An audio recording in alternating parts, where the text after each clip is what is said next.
மயிலாடுதுறை மாவட்டம் சீர்காழி அருகே நிம்மேலி கிராமத்தில் இரவில் மதுபோதையில் கடை மற்றும் கடைகளின் வாசல் பகுதியில் நிறுத்தி வைக்கப்பட்டிருந்த விற்பனை ஸ்டால்கள் ஆகியவற்றை மர்ம நபர்கள் சேதப்படுத்தி வருகின்றனர். இதனால் ஆத்திரமடைந்த அப்பகுதி மக்கள் நிம்மேலி கடைவீதியில் திடீர் சாலை மறியலில் ஈடுபட்டனர். பின்னர் இதுகுறித்து தகவல் அறிந்து சம்பவ இடத்திற்கு வந்த சீர்காழி போலீசார் பொதுமக்களிடம் பேச்சுவார்த்தை நடத்தி உரிய நடவடிக்கை எடுக்கப்படும் என்று உறுதியளித்ததன் பேரில் சாலை மறியலை கைவிட்டு கலைந்து சென்றனர்.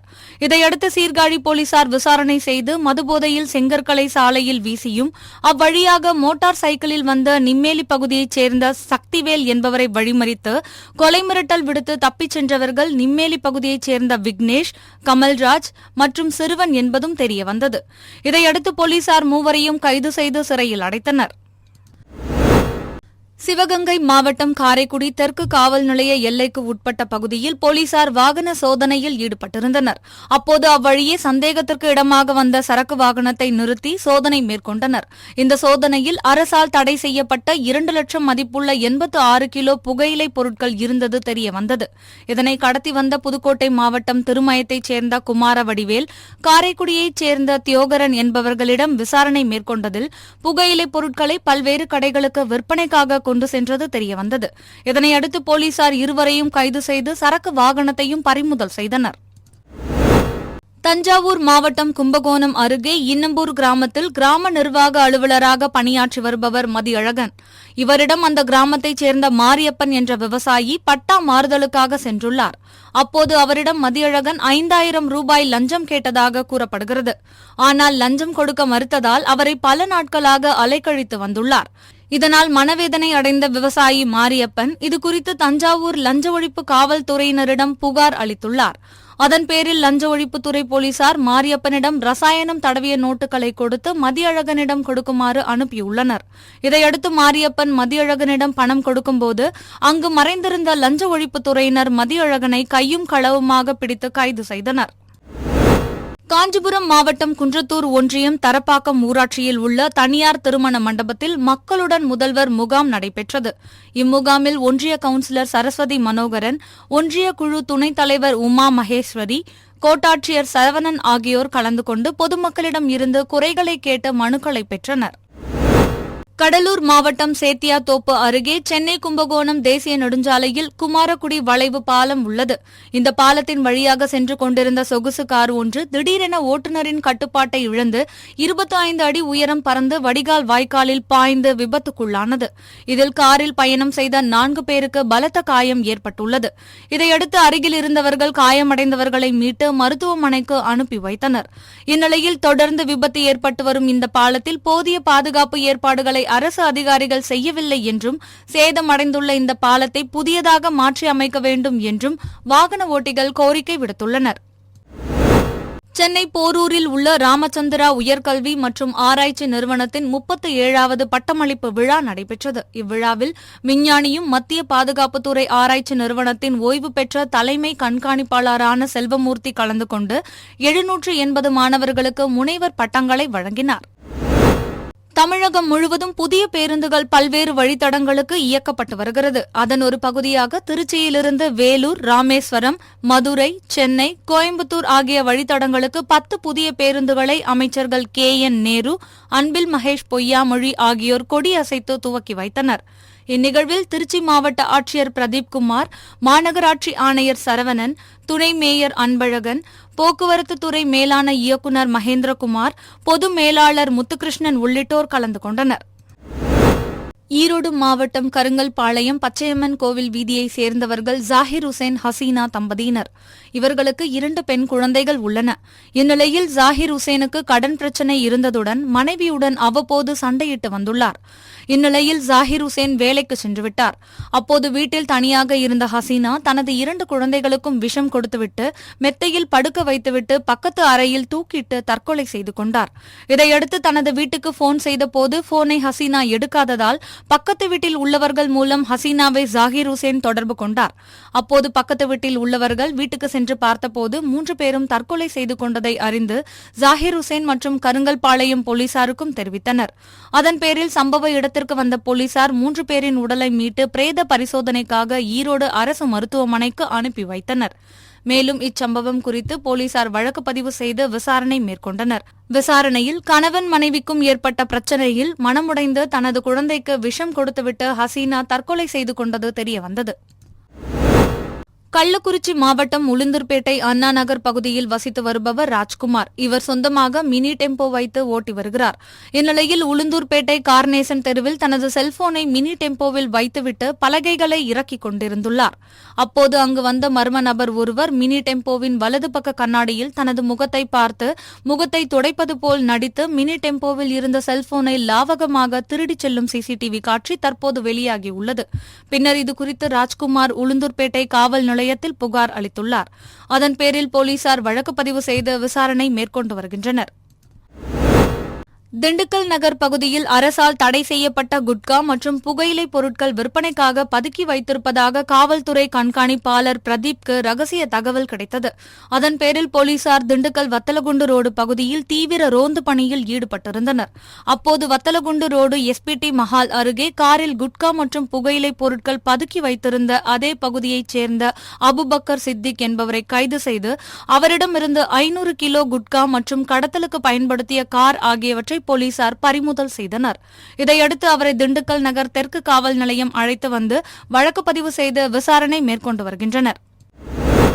நீலகிரி மாவட்டம் உதகை, கூடலூர், பந்தலூர், குந்தா, அவலாஞ்சி உள்ளிட்ட பல்வேறு பகுதிகளில் கனமழை பெய்து வருகிறது. இந்நிலையில் முதுமலை புலிகள் காப்பகம் பகுதிகளில் பெய்து வரும் கனமழையின் காரணமாக மின்சாரம் மற்றும் தண்ணீர் இணைப்பு துண்டிக்கப்பட்டுள்ளது. மேலும் மழையின் தாக்கம் அதிகரித்து காணப்படுவதால் சுற்றுலாப் பயணிகளின் பாதுகாப்பு கருதி வரும் 22ஆம் தேதி வரை புலிகள் காப்பகம் மூடப்படுவதாக வனத்துறை சார்பில் தெரிவிக்கப்பட்டுள்ளது.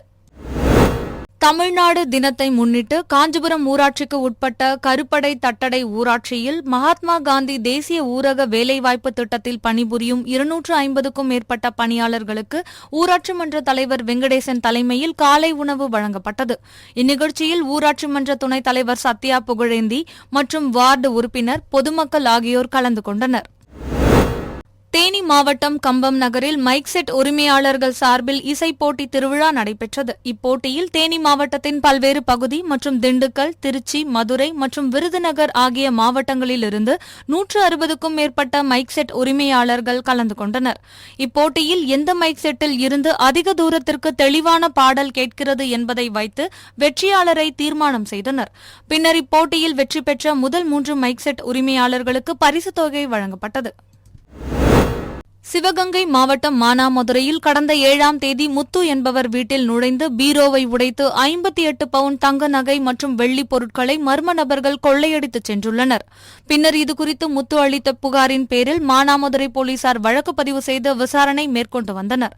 இந்நிலையில் மானாமதுரை அருகே கரிசல்குளம் சோதனைச் சாவடியில் மானாமதுரை காவல்துறையினர் வாகன சோதனையில் ஈடுபட்டபோது அவ்வழியாக இருசக்கர வாகனத்தில் வந்த இளைஞர் போலீசாரை கண்டு திரும்பிச் செல்ல முயன்றுள்ளார். அப்போது அவரை சுற்றி வளைத்து பிடித்த போலீசார் விசாரணை மேற்கொண்டனர். அப்போது அந்த நபர் சிவகங்கை அருகே உள்ள கீழக்குளத்தைச் சேர்ந்த கலையரசன் என்பது தெரியவந்தது. மேலும் அவர் மறைத்து வைத்திருந்த 48 பவுன் தங்க நகையை கைப்பற்றி விசாரணை மேற்கொண்டதில் முத்து வீட்டில் திருடிய சம்பவத்தில் ஈடுபட்டதும் தெரியவந்தது. இதையடுத்து போலீசார் கலையரசனை கைது செய்து கொள்ளை வழக்கில் சம்பந்தப்பட்ட மற்ற இருவரையும் தேடி வருகின்றனர். 4/7/2024 ஜீவா நகரில் வீட்டில் களவு போன சொத்துக்கள் சம்பந்தமாக எங்களுடைய தென்மண்டல காவல்துறை தலைவர் மற்றும் காவல்துறை துணைத் தலைவர் ராமநாதன் அவர் சகம் மற்றும் எங்களுடைய காவல் கண்காணிப்பாளர் அவர்களின் உத்தரவின் பேரில் தனிப்படைகள் அமைத்து களவு போன சொத்து மற்றும் எதிரிகளை தேடி பல விதங்களில் தேடுதல் வேட்டை செய்து களவு போன சொத்து மற்றும் எதிரிகளை கைது செய்யப்பட்டுள்ளது. வழக்கில் இன்னும் 3 எதிரிகளை கைது செய்ய வேண்டியுள்ளது. சிவகங்கை மாவட்டம் திருப்புவனம் அருகே மணலூரைச் சேர்ந்தவர் கருப்புசாமி. இவர் கடந்த 2020ஆம் ஆண்டு தனது வீட்டின் அருகே வசித்த 3 வயது பெண் குழந்தைக்கு பாலியல் பலாத்காரம் செய்ததாக பாதிக்கப்பட்ட சிறுமியின் பெற்றோர் காவல் நிலையத்தில் புகார் அளித்தனர். அதன் பேரில் அனைத்து மகளிர் காவல்துறையினர் கருப்புசாமியை கைது செய்து சிறையில் அடைத்தனர். இதையடுத்து இது தொடர்பான வழக்கு சிவகங்கை போக்சோ நீதிமன்றத்தில் நடைபெற்று வந்த நிலையில் நீதிபதி கோகுல் தீர்ப்பு வழங்கினார். அதில் குற்றம் சாட்டப்பட்ட கருப்புசாமிக்கு வாழ்நாள் முழுவதும் சிறை தண்டனையும் 5,000 10,000 ரூபாய் அபராதமும் விதித்தும் பாதிக்கப்பட்ட சிறுமிக்கு தமிழக அரசு சார்பில் 5 லட்சம் ரூபாய் நிவாரணம் வழங்கவும் உத்தரவிட்டார். கடலூர் மாவட்டம் கீழக்குறிச்சி ஊராட்சியில் நடைபெற்ற மக்களுடன் முதல்வர் திட்டத்தில் காட்டுமயிலூர், ஆதியூர், கொளப்பாக்கம், ஐவதக்குடி, சேதுவராயன்குப்பம் உள்ளிட்ட 9 ஊராட்சிகளின் பொதுமக்கள் தங்களுக்கு தேவையான கோரிக்கையை மனுவாக கொடுத்து உடனடியாக இணையதளத்தில் பதிவு செய்து கொண்டனர். இதில் சிறப்பு அழைப்பாளர்களாக விருத்தாச்சலம் சட்டமன்ற உறுப்பினர் ராதாகிருஷ்ணன், மாவட்ட கவுன்சிலர் சக்தி விநாயகம் ஆகியோர் கலந்து கொண்டு குத்துவிளக்கேற்றி முகாமினை துவக்கி வைத்தனர். இம்முகாமில் 15 துறைகளின் அரசு அதிகாரிகள் கலந்து கொண்டு முகாமில் பெறப்பட்ட 1500க்கும் மேற்பட்ட மனுக்களையும் உடனடியாக பரிசீலனை செய்தனர். தூத்துக்குடியில் தமிழ்நாடு பனைமரங்கள் பாதுகாப்பு கூட்டமைப்பு சார்பில் காவல்துறையுடன் இணைந்து தூத்துக்குடி சாமுவேல்புரம் பகுதியில் அரசு பள்ளி மாணவர்கள் மாணவிகள் பங்கேற்ற போதைப்பொருள் விழிப்புணர்வு பேரணி நடைபெற்றது. இதில் நூற்றுக்கணக்கான மாணவ மாணவியர் கலந்து கொண்டு போதைப் பொருட்களுக்கு எதிரான பதாகைகளை ஏந்தியபடி விழிப்புணர்வை ஏற்படுத்தினர். இதில் ஏராளமான மாணவர்கள் கலந்து கொண்டனர். கிருஷ்ணகிரி மாவட்டம் ஒசூர் மாநகராட்சி பாகலூர் ஒசூர் தாலுகா அலுவலக சாலையில் ஏராளமான எலக்ட்ரிக் துணிக்கடைகள், ஹார்ட்வேர்ஸ் கடைகள் செயல்பட்டு வருகிறது. இதில் கீழ்த்தளத்தில் ஹார்ட்வேர்ஸ் கடையாகவும் மேல்தளத்தில் ஹார்ட்வேர்ஸ் கடையின் பிளாஸ்டிக், கயிறு, இரும்பு உள்ளிட்டவைகள் சேமித்து வைக்கப்பட்டுள்ள குடோனாகவும் பயன்படுத்தப்பட்டு வருகிறது. இந்நிலையில் இந்த குடோனில் திடீரென தீப்பற்றி எரிய தொடங்கியுள்ளது. பின்னர் இதுகுறித்து தீயணைப்பு துறைக்கு தகவல் தெரிவிக்கப்பட்டது. அதன் பேரில் சம்பவ இடத்திற்கு வந்த தீயணைப்பு துறையினர் நீண்ட நேரம் போராடி தீயை அணைத்தனர். தொடர்ந்து நம்முடைய தூத்துக்குடி மாவட்டத்தில் நாங்கள் போதை விழிப்புணர்வு பேரணியானது நடத்தி கொண்டிருக்கின்றோம். சமீபத்தில் தமிழகத்தினுடைய ஒட்டுமொத்த மக்களையே பார்த்தோன்னா ஒரு குலுங்க செய்த ஒரு மிகப்பெரிய ஒரு அதிர்ச்சிக்குள்ள ஒரு சம்பவம் பார்த்தோன்னா கள்ளக்குறிச்சி விசச்சாராயத்தினுடைய அந்த சம்பவம். ஸோ அதற்கு பிறகு பார்த்தீங்கன்னா நம்ம தொடர்ச்சியாக பார்க்க வேண்டிய பொழுது பள்ளி குழந்தைகள் நாளைய சமுதாயம், நாளைய நம்மளுடைய தமிழகம், நாளைய தேசத்துடைய முதுகெலும்பாக நம்பிக்கை நட்சத்திரங்களாக விளங்கக்கூடிய அந்த மாணவர்கள் மத்தியிலையும் கூட அந்த போதை பழக்கம் வந்துவிடக் கூடாது என்கிற அந்த அடிப்படையில் அரசோடு இணைந்து, குறிப்பாக நம்முடைய தூத்துக்குடி மாவட்டத்தினுடைய காவல்துறையோடு இணைந்து இது போன்ற அந்த விழிப்புணர்வு நிகழ்ச்சி நாங்கள் எடுத்து பண்ணிக்கிட்டு இருக்கிறோம். முதல் கட்டமாக எங்களுடைய பணியானது பழையகாயல் அந்த அரசு மேல்நிலை பள்ளியில அந்த விழிப்புணர்வு பேரணி நாங்கள் நடத்தினோம். உப்பள தொழிலாளர்கள், மீன்பிடி தொழிலாளர்கள், இந்த பகுதியில் இருக்கக்கூடிய மக்கள்லாம் பார்த்தோன்னா ரொம்ப வறுமை கூட்டுக்கு கீழே இருக்கக்கூடிய ஏழை எளிய மக்கள். ஸோ அவங்க பார்த்தா அந்த குடிப்பழக்கத்துக்கு, பீடி, சிகரெட்டு, சுருட்டு இது போன்ற பார்த்தோன்னா அந்த போதை பழக்க வழக்கங்களுக்கு அடிமையானதுனால அதை பார்க்கின்ற பொழுது அந்த பள்ளியில படிக்கக்கூடிய குழந்தைகளுக்கு பார்த்தோன்னா அப்பா செய்யற அது தப்ப திருப்பி அந்த குழந்தைகளும் பண்ணிவிடக் கூடாது அப்படிங்கிறதுக்காகத்தான் இது போன்ற அந்த போதை விழிப்புணர்வு சர்வதேச போதை விழிப்புணர்வு தினம் கடந்த மாதம் 26ஆம் தேதி நாங்கள் தொடங்கி தொடர்ச்சியாக பார்த்தோன்னா நம்முடைய மாவட்டத்தில் பார்த்தோன்னா அந்த போதை விழிப்புணர்வு நிகழ்ச்சியை தமிழக அரசோடும் எங்களுடைய தூத்துக்குடி மாவட்டத்தினுடைய காவல்துறையினுடைய ஒத்துழைப்போடு காவல்துறையோடு இணைந்து இந்த விழிப்புணர்வு பேரணியை நாங்கள் நடத்திட்டு வரோம். இனியும் இந்த பேரணியானது தொடர்ச்சியாக இந்த போதை விழிப்புணர்வு பேரணி என்பது நடைபெறும். மதுரை மாநகரில் புறநகர் மாவட்ட குழுவினர், தீண்டாமை ஒழிப்பு முன்னணி மற்றும் CITU மாநகராட்சி தொழிலாளர் சங்கம் இணைந்து மாவட்ட ஆட்சியர் அலுவலகம் அருகில் உள்ள திருவள்ளுவர் சிலை அருகில் கண்டன ஆர்ப்பாட்டத்தில் ஈடுபட்டனர். தீண்டாமை ஒழிப்பு முன்னணியின் மாவட்ட செயலாளர் பாலசுப்ரமணியன் தலைமையில் நடைபெற்ற இந்த ஆர்ப்பாட்டத்தில் துப்புரவு பொறியியல் துறை பாடப்பிரிவை உயர்கல்வி நிறுவனங்களில் பாடமாக சேர்க்க வேண்டும் என்றும், மனித கழிவு மற்றும் பாதாள சாக்கடை அடைப்புகளை அகற்ற மனிதர்களை பயன்படுத்துவதை தடை செய்யும் சிறப்பு சட்டம் 2013 அமல்படுத்தவும் உள்ளிட்ட பல்வேறு கோரிக்கைகளை வலியுறுத்தி கண்டன கோஷங்களை எழுப்பினர். துப்புரவு பொறியியல் துறை என்ற தனியாக புதிதாக ஒரு துறையை உருவாக்க வேண்டும், அதை பாடத்திட்டத்தில் கட்டாயமான ஒரு பாடத்திட்டமாக சேர்க்க வேண்டும் என்கிற கோரிக்கையை வலியுறுத்தி தமிழ்நாடு முழுவதும் கோரிக்கை ஆர்ப்பாட்டம் என்பது நடந்து கொண்டிருக்கிறது. இது தீண்டாமை ஒழிப்பு முன்னணியுடைய நீண்ட நாள் கோரிக்கை. இந்த பாடத்திட்டத்தை வைப்பதன் மூலமாக குறிப்பிட்ட சாதியை சேர்ந்த, சமூகத்தில் ஒடுக்கப்பட்ட சாதியாக இருக்கக்கூடிய, குறிப்பிட்ட பட்டியல் சமூகத்தை சேர்ந்த, பழங்குடி சமூகத்தை சேர்ந்த சாதியினர் மட்டும்தான் பாதாள சாக்கடை பணிகள் செய்வது, செப்டிக் டேங்க் போன்ற அபாயகரமான விஷவாயு தாக்கக்கூடிய பணிகளில் ஈடுபடுவது என்கிற நிலைமைக்கு ஒரு மாறுதல் உண்டாக்க முடியும். இவர்களுக்கு இதனாலேயே, இந்த பணி செய்யக்கூடிய காரணத்தினாலேயே இவர்களை சமுதாயத்தில் இழிவாக, ஏளனமாக பார்க்கக்கூடிய சமுதாயத்தினுடைய மனநிலையில் ஒரு மாற்றத்தை உருவாக்க முடியும். இது எல்லோருக்குமான ஒரு கல்வி பாடத்திட்டமாக இருக்கும் பொழுது, மாணவர்கள் விரும்பி இது போன்ற ஒரு பாடத்திட்டத்தை தேர்வு செய்து படிக்கும் பொழுது, இது சமுதாயத்தில் எல்லா துறையும் போல இது ஒரு சகலமான ஒரு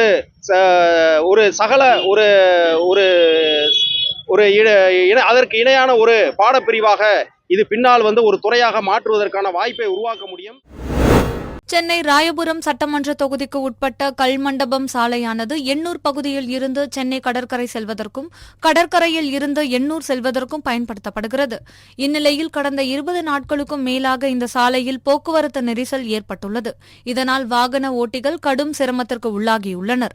இந்நிலையில் சுற்றுவட்டார பகுதிகளுக்கு ஏற்பட்டிருந்த தண்ணீர் பிரச்சினையை தீர்ப்பதற்காக குடிநீர் குழாய் பதிக்கும் பணிகள் நடைபெற்று வருவதால் போக்குவரத்து நெரிசல் ஏற்படுவதாகவும் இந்த பணிகள் முடியும் வரை பொதுமக்கள் ஒத்துழைப்பு வழங்க வேண்டும் என்றும் இதனால் ஏற்பட்டுள்ள சிரமத்திற்கு வருந்துவதாகவும் ராயபுரம் சட்டமன்ற உறுப்பினர் ஐட்ரிம் மூர்த்தி பேனர் ஒன்றை வைத்து விளக்கியுள்ளார். சென்னை செங்குன்றம் அடுத்த எடப்பாளையம் பகுதியில் யூனிகோ சேரிட்டபிள் டிரஸ்ட் அமைப்பு சார்பாக வீடு வசதியின்றி நாடோடியாய் வாழும் வயதான தொழிலாளர்கள், விவசாயிகள், ஏழை முதியவர்கள், பசியால் வாடும் குழந்தைகள் ஆகியோருக்கு அறுசுவை உணவு வழங்கும் நிகழ்ச்சி நடைபெற்றது. இதில் பயன்பெற்ற ஏழை எளியவர்கள் நாடோடியாய் வாழும் தங்களுக்கு உணவு மற்றும் உடை போன்ற நலத்திட்டங்களை வழங்கி வரும் அந்நிறுவனத்திற்கு நன்றி தெரிவித்துக் கொண்டனர். திருவாரூர் அருகே மேட்டுப்பாளையம் பகுதியில் பிடாரி கோவில் தெருவில் 40 குடும்பங்கள் வசித்து வருகின்றனர். இவர்கள் கிராம நிர்வாகத்தால் வழங்கப்பட்ட இடத்தில் வீடு கட்டி வசித்து வந்த நிலையில் தனிநபரால் தொடரப்பட்ட வழக்கில் உயர்நீதிமன்றம் நீர்நிலை ஆக்கிரமிப்பை அகற்ற தீர்ப்பு வழங்கியது. அதன் அடிப்படையில் திருவாரூர் வட்டாட்சியர் தலைமையில் நகராட்சி அதிகாரிகள் பொக்லைன் எந்திரத்துடன் நீர்நிலையில் கட்டப்பட்ட குடியிருப்பு இடத்தை காவல்துறையிடம் பாதுகாப்புடன் அகற்றும் பணியில் ஈடுபட்டனர். இதற்கு குடியிருப்பு வாசிகள் எதிர்ப்பு தெரிவித்ததால் பரபரப்பு ஏற்பட்டது. திருப்பூர் மாநகராட்சி திலகர் நகர் பகுதியைச் சேர்ந்தவர் தர்மராஜ் பனியன் நிறுவனத்தில் பணியாற்றுகிறார். இவரது 12 வயது மகள் அபர்ணா ஸ்ரீ வேளம்பாளையம் மாநகராட்சி நடுநிலைப் பள்ளியில் 7ஆம் வகுப்பு பயின்று வருகிறார். இந்நிலையில் பள்ளி அளவிலான இலக்கிய போட்டியில் கலந்து கொண்ட அபர்ணா ஸ்ரீ 6 கட்டமாக நடைபெற்ற இலக்கிய போட்டிகளில் தொடர்ந்து வெற்றி பெற்று கடந்த பிப்ரவரி 29ஆம் தேதி சென்னையில் நடைபெற்ற இறுதிப் போட்டியில் கலந்து கொண்டு மாநில அளவில் 2ஆம் இடம் பிடித்து வெற்றி பெற்றுள்ளார். இதன் மூலம் இம்மாணவி பள்ளிக்கல்வித்துறை அமைச்சருடன் வெளிநாடு செல்லும் வாய்ப்பை பெற்றுள்ளார். இந்நிலையில் பள்ளி ஆசிரியர்கள் இணைந்து மாணவிக்கு தேவையான 25,000 ரூபாய் மதிப்பிலான ஆடை மற்றும் பொருட்களை தன்னார்வலர்கள் மூலம் பெற்று வழங்கியுள்ளனர். ஆசிரியர்களின் ஊக்கத்தினால் மட்டுமே இந்த வெற்றி சாத்தியமானதாக மாணவி அபர்ணா ஸ்ரீ மகிழ்ச்சி பொங்க தெரிவித்தார். மாநகராட்சி நடுநிலைப்பள்ளி 15 வேளம்பாளையத்தில் இடைநிலை ஆசிரியராக ஜனார்த்தனன் நான் வேலை செஞ்சு கொண்டிருக்கிறேன். நான் கடந்த 20 ஆண்டுகளாக இப்பள்ளியில் பணிபுரிந்து வருகிறேன். எங்கள் பள்ளியில் 7ஆம் வகுப்பு படிக்கும் அபர்ணாஸ்ரீ என்ற மாணவி கவிதை புனைதல் போட்டியில் மாநில அளவில் 2ஆம் இடம் பெற்றமைக்கு பள்ளியின் சார்பாக வாழ்த்துக்கள். மேலும் இந்த குழந்தை 2ஆம் இடம் பெற்று வந்தனால வெளிநாடுக்கு செல்ல தகுதி அடைஞ்சிருக்காங்க. வெளிநாடு போறதுக்கு அவங்க வீட்டில் வசதி இல்லாத காரணத்தில் அவங்க வீட்டுக்கு போனா அவங்க அப்பா தர்மராஜ்ங்கிறது அவங்க அப்பா. அவங்க ஒரு பனியன் கம்பெனிக்கு போயிட்டு இருக்காரு. அவங்க அம்மா உடல் ஊனமுற்றவங்க, அவங்களால எந்த வேலையும் செய்ய முடியாது. அதனால வீட்டுக்கு போய் நாங்க பார்த்துட்டு அந்த குழந்தைக்கு ஒரு 25,000 ரூபாய் மதிப்புள்ள பொருள், அதாவது துணி, டிராலி, இதெல்லாம் நாங்க ஸ்கூல் சார்பா நாங்க போய் கலெக்ட் பண்ணி கொடுத்துருக்கோங்க. புதுக்கோட்டை சட்டமன்ற தொகுதிக்குட்பட்ட ரெங்கம்மாள் சத்திரத்தில் தமிழ்நாடு குடிசை மாற்று வாரியத்தின் சார்பாக புதியதாக கட்டப்பட்டு வரும் அடுக்குமாடி குடியிருப்பு கட்டிடத்தின் தரம் குறித்து சட்டமன்ற உறுப்பினர் முத்துராஜா ஆய்வு செய்தார். அப்போது குறிப்பிட்ட காலக்கெடுக்குள் கட்டிடப் பணிகளை முடித்து தர வேண்டும் என்று ஒப்பந்ததாரர்களுக்கு அறிவுறுத்தியதோடு கட்டிடத்தின் தரம், முறையான பராமரிப்பு பணிகள் மேற்கொள்ளப்படுகிறதா என்பது குறித்து அதிகாரிகள் தொடர்ந்து கண்காணிக்க வேண்டும் என்று அரசு அதிகாரிகளுக்கு அறிவுறுத்தினார். இந்நிகழ்வின் போது அரசு அதிகாரிகளும் கழக நிர்வாகிகள் ஆரோக்கியசாமி, ரெங்கசாமி, சக்திவேல், நந்தகுமார், பாஸ்கர், பாலு பிரசாத் உள்ளிட்டோர் உடனிருந்தனர். நாமக்கல் மாவட்டம் ராசிபுரத்தில் செயல்பட்டு வரும் புதிய பேருந்து நிலையத்திலிருந்து பல்வேறு மாவட்டங்களுக்கு பேருந்துகள் இயக்கப்பட்டு வருகிறது. இந்நிலையில் கடந்த சில தினங்களுக்கு முன்பு நடைபெற்ற நகரமன்ற கூட்டத்தில் பேருந்து நிலையம் மாற்றுவதற்காக தீர்மானம் நிறைவேற்றப்பட்டது. இதற்கு எதிர்ப்பு தெரிவித்து பல்வேறு அமைப்பினர் ஆர்ப்பாட்டம், கடையடைப்பு போராட்டத்தில் ஈடுபட்டு வந்தனர். இந்த நிலையில் பேருந்து நிலையம் மாற்றுவது தொடர்பாக ராசிபுரம் நகரமன்ற தலைவர் கவிதா சங்கர் செய்தியாளர்களை சந்தித்து பேசினார். அப்போது 38 வருடமாக செயல்படும் பேருந்து நிலையத்தை மாற்ற வேண்டும் எனவும் திமுக அரசுக்கு எதிராக சில அமைப்புகள் செயல்படுவதாகவும் கூறினார். பகுஜன் சமாஜ் கட்சி மாநில தலைவர் ஆம்ஸ்ட்ராங் படுகொலையை கண்டித்தும் கொலை வழக்கை சிபிஐக்கு மாற்றக் கோரியும் திருப்பத்தூர் மாவட்டம் ஆம்பூர் சாவடி அருகில் பகுஜன் சமாஜ் கட்சி மாவட்ட தலைவர் பிச்சை தலைமையில் விடுதலை சிறுத்தைகள், குடியரசுக் கட்சி, புரட்சி பாரதம், அம்பேத்கர் மக்கள் மன்றம் உள்ளிட்ட 200க்கும் மேற்பட்டோர் பேருந்து நிலையத்திலிருந்து ஊர்வலமாக சென்று கண்டன ஆர்ப்பாட்டத்தில் ஈடுபட்டனர். அப்போது பகுஜன் சமாஜ் கட்சி மாநில தலைவர் ஆம்ஸ்ட்ராங் இறப்புக்கு 2 நிமிடம் மௌன அஞ்சலி செலுத்தப்பட்டது. இதில் மூத்த வழக்கறிஞர் சந்திரன், அம்பேத்கர் மன்ற தலைவர் நேயசுந்தர், விடுதலை சிறுத்தைகள் கட்சியின் மாவட்ட செயலாளர் ஓம் பிரகாஷ் உள்ளிட்ட 200க்கும் மேற்பட்டோர் கலந்து கொண்டனர். திண்டுக்கல் மாவட்டம் கொடைக்கானலில் பல்வேறு மலை கிராமங்கள் அமைந்துள்ளது. இங்கு வசிக்கும் கிராம மக்களுக்கு விவசாயமே பிரதானமான தொழிலாக இருந்து வருகிறது. இந்நிலையில் பள்ளங்கி, அட்டுவம்பட்டி, வில்பட்டி, மன்னவனூர், பூம்பாறை உள்ளிட்ட பல்வேறு இடங்களில் கேரட் பயிரிடப்பட்டுள்ளது. இந்த ஆண்டு விவசாயத்திற்கு ஏற்ற நல்ல மழை பெய்து உள்ளதால் தற்போது பயிரிடப்பட்ட கேரட் விளைச்சல் நன்றாக இருப்பதாக விவசாயிகள் மகிழ்ச்சி தெரிவித்துள்ளனர். மேலும் கேரட் தற்போது கிலோவிற்கு 50 ரூபாய் முதல் 90 ரூபாய் வரை விற்பதாகவும் தெரிவித்துள்ள விவசாயிகள் விவசாயத்தை ஊக்குவிக்க அரசு நடவடிக்கை எடுக்க வேண்டும் என கோரிக்கை விடுத்துள்ளனர்.